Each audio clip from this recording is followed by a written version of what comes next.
Hello, everybody. It is Friday in Pittsburgh, Pennsylvania. My name is Adam Bittner, assistant sports editor for multimedia at the Pittsburgh Post-Gazette, joined by Jason Mackey, our Post-Gazette sports columnist, for our weekly entry on the Penn State channel, talking about the Nittany Lions as they wind down their non-conference schedule here. They'll be playing Villanova this week. Jason, last week they play FIU, a somewhat tepid victory. They win impressively enough that it didn't really raise any hackles on the national stage, but I think locally some Penn State fans have some angst about how Penn State played. Let me set it up this way. How many questions has Penn State meaningfully answered for you in the non-conference portion of the schedule? And can they answer those questions, or do they just have to get to Oregon here in a couple of weeks before we're going to know anything? Yes. I don't feel like I know anything more about this Penn State team that I didn't know, early on. I guess I liked the offense, this latest iteration of Drew Allar, but I mean, how much are we learning from a great second half against FIU and a slow start? How much are we learning from them handling business against Nevada? I wish Penn State's early season schedule was different, Adam. I mean, we talked about it over on the Pitt channel. Like, play somebody. Maybe that's a popular sentiment among Penn State fans. Maybe it's going to get me crushed. I don't know, but I want to see a better early season test than Nevada, FIU, and Villanova. I think this can be the best team in the country. I really do. And I think we saw with Notre Dame last year, an early season slip up doesn't cost you as much in a 12-team playoff. I want to see them take somebody on, but I don't know. I mean, there are little victories, I guess, right? Like last week, Nicholas Singleton had a much bigger game. Not that anybody thought that the running game was going to be a problem. Like, they do have tight end talent. Those guys weren't utilized much against Nevada. Come out a little bit more against FIU, and they're productive. Dani Dennis-Sutton looks like he's really making a run at being the best defensive player in college football. Did I struggle to know any of that stuff early on? No. Devonte Ross was really good last week. They have wide receivers this year. They didn't have wide receivers last year. So I don't feel like I've learned a lot more. You're closer to this stuff than me. What do you think? Do you think that they any different than they were a month ago for you? Not particularly. I think there's been encouraging performances. I think we've seen different things from these receivers. In particular, Devonte Ross has the Moss catch for a touchdown against FIU. Kyron Hudson, Trebor, Pena both looked really good against Nevada. Maybe more receiving talent out, Adam. I'm sorry, I don't mean to interrupt you, but that's maybe one thing that these guys have come as advertised. Yeah, and the question is, are they going to go invisible like Penn State's receivers did against Notre Dame and like they have against these better teams the last handful of years, pretty much since Jahan Dotson left? I think I have a higher baseline level of hope that you're going to be able to rely on one of those guys. I don't know which one it is yet, but I think it's probably the best trio they've had in some time. The question is anyone a true number one there, that type of thing. Jason, you mentioned the schedule. I know it's bothering you. I did want to point out Penn State was supposed to play Virginia Tech in this spot. The first game was going to be in 2020. The second game was going to be in 2025. 2020 game gets canceled because of COVID. That leaves you with this weird 1-year interregnum where pretty much your only option is to go play a neutral site game if you're going to play a major opponent. I guess I don't blame Penn State for that. They've played Auburn. The last handful of teams they played in succession were 4 years against Pitt, 2 years against Auburn, 2 years against West Virginia. I feel like they've generally held up their end of the bargain on the schedule front. I know the future is not looking quite as bright. I think they got Temple and Syracuse as the signatures of the non-conference moving forward, but I don't know. It's going to be a conversation we have all year, but I'm not blaming them for not having a marquee opponent lined up based on just how things played out with the pandemic. I mean, I get it. Yeah, I'm with you. I'd kind of like to see maybe one of the other ones be a little tougher, but I mean, they're going to get into the thick of the Big Ten schedule soon enough. And once they get to Oregon, I feel like all bets are off at that point, and we're not that far away from that one. That's going to be their first actual game. I mean, you go at UCLA, Northwestern at home, at Iowa, at Ohio State. Like, nowhere around that time are we going to talk about Penn State having too soft of a schedule or anything like that. So this unless is they probably lose two of them. Unless they lose two of them, then we're going to be talking. Then that's where the schedule becomes a factor on whether you're going to get in or not. What? Unless they lose to who? Let's say you lose to Oregon and Ohio State, and your signature win is Iowa, and who knows how that turns out. Iowa just lost last week against Iowa State. Yeah, I mean that's fair. But that would be true independent of an early season soft schedule or not, right? Like for Penn State to get into the playoff, they have to beat one of the two. You're not going to take a 2-loss Big Ten team that didn't beat. I wouldn't think so. Anyway, the way the Big Ten looks right now, right? Well, I mean, it ended up being enough last year, right? You lost to Oregon and Ohio State. Granted, you went 11-1, and you lost one of those teams in the Big Ten title game, so that's a little bit different. But I don't think the resume would be hugely different between 10-2 and 11-1, other than possibly, you'd lose to two of the top 4 teams in the country.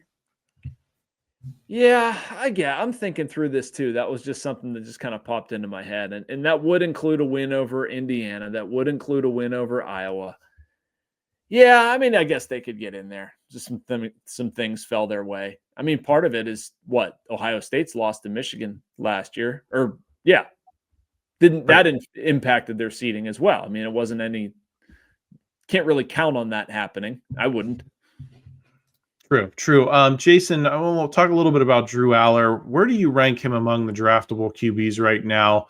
I know lots of local fans are interested from a Steelers perspective, but I think it's also interesting if you're a Penn State fan of how does he stack up with these guys in this QB class that he chose to stay in, could have gone last year with a weaker group, chose not to. How are you feeling about him, especially after the comments from him saying he was overthinking things last week against FIU, and James Franklin talking about the need to flush bad plays and move forward? I think it's a little frustrating that you're having that conversation about this guy as a senior at this point. What's that? That he's overthinking things? Yeah. I don't know. I'd rather have that conversation now. I'd rather him, make mistakes, force things, think too much now, and learn it, and then develop throughout the season. But no, I like the move for Allar to come back. I think it's much more wide open this season. Believe it or not, I do, with the way Penn State's offense is, what they can accomplish. He can really improve his draft stock. I mean, he can become, with a good year, a unquestionable top 10 pick, in my opinion. Where he ranks, I mean, I think he's over Cade Klubnik at this point. I think he's probably over Arch Manning at this point. Garrett Nussmeier probably is ahead of Drew Allar. I think you can maybe make it a push. I mean, John Mateer, has he sort of come out of nowhere and leapfrog people? I don't know.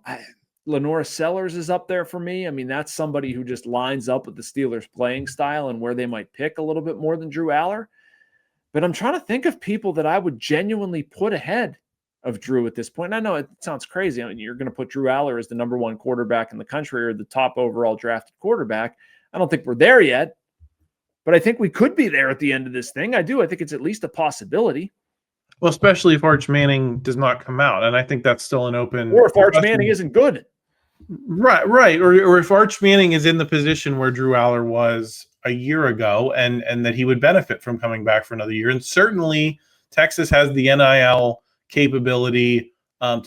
Listen, I think if the draft was today, people would take Arch Manning number 1 on projectability alone, on that name, on the pedigree. I think he would still be the number 1 quarterback. But if he's not in the class, which I think there's still a decent chance he might not be, I don't think it's preposterous to talk about Drew Allar as the number 1 guy in that group. Do I think he's there yet? No. I think there's going to be some separating, especially as you get into conference play. But you just also do want the mental hurdles to be cleared at this point, especially as you're getting into that portion of the schedule. Jason, how confident are you in the running game after seeing Katron and Nick Singleton get a little bit more volume, both in terms of touches and production overall? Katron Allen has that big, long touchdown. It's near 150 yards for the day. Yeah. I mean, my confidence is higher, but truth be told, I was never that worried. I think I said that on here with you. I mean, they're suddenly not going to forget how to run the football. Last year they were 1A or 1B in terms of running back tandems. I think it was kind of a slow week. I think they were more interested in establishing the pass, and I'm talking about Nevada, not necessarily FIU, with the new wide receivers. I think you saw them found their rhythm a little bit more. I mean, Truth be told, I don't have a lot of questions about Penn State, Adam, other than, play better competition and see what happens, and we'll evaluate then. But boy, the near bottom of my list is whether they can run the football. I think that's one thing that Penn State's absolutely going to be able to bank on. Now, I don't know. Does Drew Allar play well in big games? Totally valid question. Do they have enough talent coming back on defense? Are they able to scheme it up? Another valid question.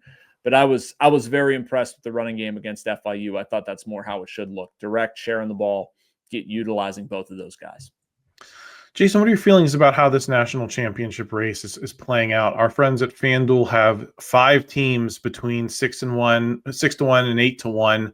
Penn State is the second favorite behind Ohio State at plus 650. I think Oregon, LSU, Texas, all in that mix. With what you've seen these first couple of weeks, does it seem maybe more open than it did at the start of the season, where you were kind of looking at Texas as this clear number one for a lot of people? I don't think it's changed that much for me, Adam. I thought Texas was overranked when it debuted as number one. Now, did I think Texas was going to lose its perch as quickly? No. I have some doubts about Clemson, who was up there and then, did not perform terribly well in week one. I do think it's more wide open. But I kind of always thought that way. Like I've had Penn State in the conversation. Ohio State's obviously going to be in the conversation.